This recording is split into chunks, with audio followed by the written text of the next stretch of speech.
We continue now at the top of Daf Chav Daled Amud Beis in Meseches Kiddushin. This is Kiddushin Daf 24b. The Gemara is explaining why the pasuk needs to talk both about Shein and about Ayin in terms of when an Eved Kanani goes free. And the Gemara says that if it only wrote Shein, I would think Shein Decholov Kasav Rachmana Ayin. So I would think that even if you have the Shein Decholov, that literally means the milk tooth, meaning to say the baby teeth, I would think that an Eved goes free even if he loses his baby tooth. That's why Kasav Rachmana Ayin, that's why the pasuk says Ayin, it has to be something permanent.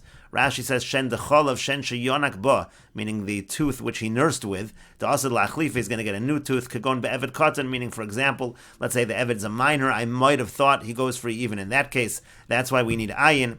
Because of Rachmana Ayin, and if the pasuk only wrote Ayin, Havamina, I would think Ma'ayin Shenivra Imo. The Ayin is unique that it was created with him at birth. Avkol Shenivra Imo, but so too it only includes anything rather that was created with him at birth. Avol Shein Lo, but I would think maybe the tooth, which only grows later on, maybe that doesn't count in terms of freeing the Eved. So Tzricha, so that's why I need both Shein V'ayin, and then again we are able to learn from Shein V'ayin to other Evarim. But the Gemara continues, Ve'ema, but why don't we say Kiyake Klal, that when the pasuk says Kiyake, that's like a generalization, and Shein V'ayin Prat, and when it says Shein V'ayin, that's a specification, and the rule is Klalu Prat Ein B'chlal Elamasha B'Prat, that if you have a Klalu Prat, you only include what was specified, and then we would say Shein V'ayin in Midi Achrina Lo, that it only applies to Shein V'ayin, and nothing else. In other words, the Gemara is still asking, how do you know to include other Evarim? And the Gemara says, Lachavshi Yeshalchenu, the pasuk then says that you're going to set him free. Chazer Uchlal, that's another klal. Klalu Prat Uklal, Iyat Adon Elikein Prat. The rule is, if you have a klal Prat Uklal, then we say it has to be something similar to the Prat, similar to Shein V'ayin. Mahaprat Meforesh Mum Shabegoloi Ve'enan Chozrim. Just like the Prat is something that is an exposed blemish, and it's something that's not going to heal, it's not going to come back. Afkol Mumen Shabegoloi Ve'enan Chozrim, so to include any blemish which is revealed, which is in the open, and is not going to come back. Any loss of those Evarim is going to set the Eved free. But the Gemara says, Ima haprat meforish mumen shebegoloi ubatal mimalachto ve'eno chozer. But what's unique about the prat is these are these exposed blemishes, and not only is it eno chozer, but it's also batal mimalachto, meaning the work that was done. There's work that can be done with these evarim, whether it be the shein, whether it be the ayin, and so therefore maybe that also has to be a condition. Av kol mumen shebegoloi ve'eno chozer batal mimalachto. So too, we're only going to include blemishes that are exposed and that they don't return, and that it's something that's mevatel him, that nullifies him from doing a certain activity, a certain work, but yet we didn't learn that way. Allah Matanya, but why did we learn in a brisa? Talash bizakano, let's say the master pulls on his beard, the dildel bo etzem, and then he causes to dislocate one of his bones in the area of the beard, in the area of the jaw. It says Eved yotze bahem lecherus. It says that the Eved does go free, even though there's no malacha over there that's really being lost. And so why are we including that case as well? And the Gemara says to that, Lachavshi Yeshalchenu. The Gemara says no, because it says you're going to send him free, and that's Ribuyehu, that's actually an inclusion, and it includes this case as well. But the Gemara says, V'iribuyehu, but if we have an inclusion, afilu hiko al yado v'tzamsa, let's say even if he strikes him on his hand, and then it withers, v'sof al-achsar, and it's something that's going to heal, meaning even something temporary, nami, we should also say in that type of situation, he is set free. But Allah Matanya, but why did we learn in the Brisa? Hiko al yado v'tzamsa, v'sof al-achsar, that if he hits him on his hand and it withers and it's going to heal, ein eved yotze b'alacheres, the eved doesn't go free. And the Gemara says to that, imkain, if so, if you even included that case, meaning if you even included something that was a temporary damage, shein v'ayin mayahanile. So what's the specification of shein v'ayin helping at all? It has to be excluding some kind of case, and so therefore that's why the Gemara says we include all kinds of these permanent damages, but we're not going to include a temporary damage. And Rashi explains, Batal mi malachto ayin nismes mereos v'hashen mililos. Again, the eye, it's not able to see, it has a function it can't perform, and the tooth is not able to chew. V'dildil bo etzem hishmito memekom mechubra bebasar. Again, he dislocates the bone, but it's still attached to yotze bo lecheres. That's also enough to set him free. And metzem sheino chozer, as long as it's something that's not going to heal. V'sofali yavish v'lipo, it's something that's going to eventually fall off. V'alfagav deleka bittul malacha. The point over here is, even though you're not losing in terms of any function, in terms of any work, that's a bone that doesn't do anything. But still, Kavan de Vigoli, who still, since it's exposed, Ve'eno Chozrin, it will not heal. Harehu Ke'esrim V'Arba Rashi Varm, that's the equivalent, that's the same thing as the 24 limbs. Ribuyu, and then the Gemara answered, well, there's an inclusion. Eino Lashon Klal. Rashi understands that to mean it's not actually a klal. It's not a klal uprat klal over here, Lios Nidon B'chlal uprat. Ela beriba umiyat v'riba. Rather, the Gemara is saying it's a riboy miyat and riba, an inclusion, exclusion, followed by an inclusion. V'riba hakol, and actually everything is included, so we're including more than just the items that are exactly similar to shein v'ayin. We're including, even this case, the dislocation of that bone by the jaw. And so then the Gemara said, well, if we're including everything, why not include also the case of striking the hand? But some so yavsha, again, it withers. And the Gemara says, it's midi. If you're not excluding anything, even by a riboy miyot and riboy, you have to exclude something, because if you didn't exclude anything, miyot to shein v'ayin, lamai miyot, so what is the exclusion of shein v'ayin coming to exclude? It has to exclude something. And the Gemara continues, Tanu Rabbanan, the rabbis taught, B'chula me'eved yotze bohem lecherus, by all of the 24 limbs. If the master strikes the eved and injures the eved permanently, the eved goes free. V'tzarech get shikhr, but it is necessary for the master to give a get shikhr, to give the eved a document that sets him free. Divrei Rabbi Shimon, these are the words of Rabbi Shimon. Rabbi Meir Omer Eino Tzarech. Rabbi Meir says it's not necessary to give a get shikhr. Rabbi Eliezer Omer Tzarech. Rabbi Eliezer says it is necessary. Rabbi Tarfon Omer Eino Tzarech. Rabbi Tarfon says it's not necessary. Rabbi Akiva Omer Tzarech. Rabbi Akiva says it is necessary. Hamachrim lefnei chachamim, those who decide the matters before the chachamim, Omrim, they say the following compromise: Nirin divrei Rabbi Tarfon b'shein v'ayin. The opinion of Rabbi Tarfon, that seems correct when it comes to shein v'ayin. If you knock out the tooth or the eye of the eved, so then the eved goes free, and there's no need for a shtar shikhr shat Torah zichsalo, because it's the Torah that explicitly says that he goes free in that case. V'divrei Rabbi Akiva, but Rabbi Akiva seems correct b'sharei vorm, when it comes to other limbs. By other limbs, ho'elu knas chachamimu, since it's just a penalty of the chachamim for the eved to go free, so therefore a shtar shikhr is necessary.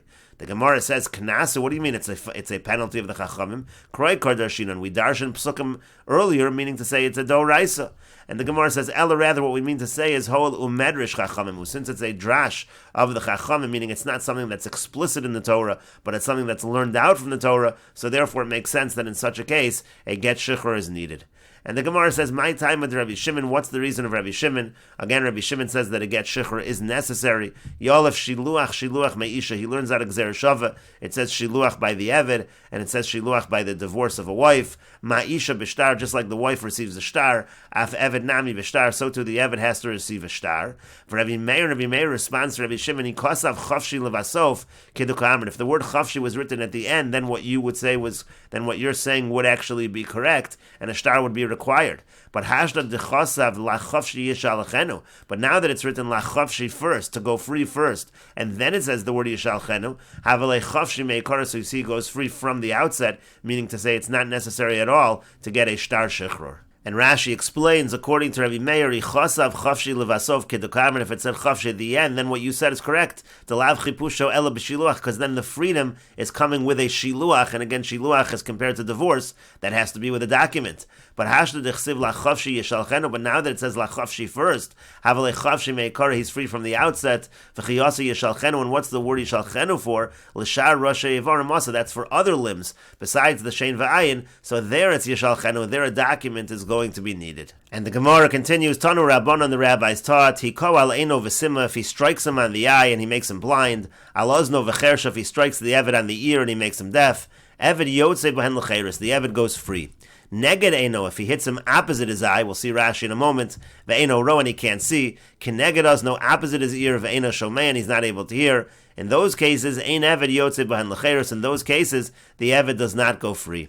And Rashi explains, Keneged Eina, what does it mean opposite his eye? Shehika bekosel, meaning he strikes the wall, ve'eviso, and it scares him, bekol, through the sounds, ve'eno roa, that therefore he's not able to see, on nischarish, or he goes deaf. So again, in those cases, the master is not considered responsible. And the Gemara says, Amar Rav Shemin l'Rav Ashi, Rav Shemin said to Rav Ashi, L'meimer, would that mean to say, the kolalav klum with it? Let's say he injures him with sound, that would be nothing, but that's not true. Vatani Rami Bar Yechezkel, but Rami Bar Yechezkel taught, Tarnagol shehoshet rosho la'aver klei zechuchas. If you have a tarnagol, you have a rooster that sticks its head into a glass vessel, v'takabo, and it crows inside the glass and makes noise, v'shavro, and breaks it. Mishalim nezek shalom, he still has to pay the full payment, even though there was no direct physical contact, but the fact that the damage occurred through the sound is enough that he's responsible for the damage. V'yomer Rav Yosef, and Rav Yosef said, Amri Bei Rav, they said in the yeshiva of Rav, sus shetzonaf, if you have a horse that neighs, v'chamor shenor, or a donkey that brays, v'shavru kelim b'soch habayis, and they break the vessels in the house through their noise, mishalmim chatzi nezek, they have to pay the half damage that you generally pay. And again, you see, you don't need any direct contact. And so over here, why is it that it needs to be there's direct contact? The master hits the eye or the ear directly. Why would it not be enough if it's indirect or if it's through sound? Amar Lei said to him, Shani Adam, it's different by a person. The Kavan de Bar Dasu, because since a person has das, Iu Mivis Nafshe, what's actually happening is he's frightening himself. This damage is essentially psychological, and so therefore we say that the master would not be responsible in such a situation. Kedetani, as we learned in a Braisa, Hamavis es Chavero, Pater Midinei Adam v'chayev b'dinei shamayim. If somebody frightens his friend, he's Pater Midinei Adam, but he's chayev b'dinei shamayim in the heavenly court. Keitzad, how so? Taka bi'ozno v'chersho. Let's say a person yells in another person's ear and he makes him deaf. Potter, he's going to be potter in such a situation. Achazeu, now if he grabs him, v'taka bi'ozno, and yells in his ear, so there's physical contact, v'chersho, and he makes him deaf, so in that case, chayev, in that case, he's going to be obligated to pay. And the Gemara continues, Tanu Rabbanan, the rabbis taught, Hiko aleinu v'choasa. Let's say he strikes him on his eye and he weakens his vision, but he doesn't make him blind. Or al sheino v'nadada, let's say he strikes him on the tooth and now it's loose, but it doesn't come out. And yachol l'shtamish ban, if he could still use them, if he can still use the eye, or if he can still use the tooth. So achshav, if he can still use them right now, ein eved yotze b'hen l'cheres, the eved does not go free. V'im lav, but if not, eved yotze b'hen l'cheres, then the eved does go free. If it's not functioning, that's what sets him free. Tanya Idach, we learned in another brayso, Haresha Haisa Eino Kahuya, let's say his eye's already weak. He has weak vision. V'sama, and then he totally blinds him. Sheino Neduda, let's say his tooth is already loose. V'ipila, and he causes it to fall out. So the same rule applies in reverse. Im Yachol Ishtamish Ben Kvar, if he was before, he was able to use them, they were functioning. So then this master made it that it can function. Eved Yotze Ben Lecheres, then the Eved goes free. V'im La, but if not, if it was already not functioning, Ein Eved Yotze Ben Lecheres, then the Eved does not go free. Utzrichem, we need both cases. The Ashminan Hach Kamais, if we just had the first case where the master weakens his vision and weakens the tooth, Mishum Demeikara Nahora Birya Vahashta Nahora Kachisha.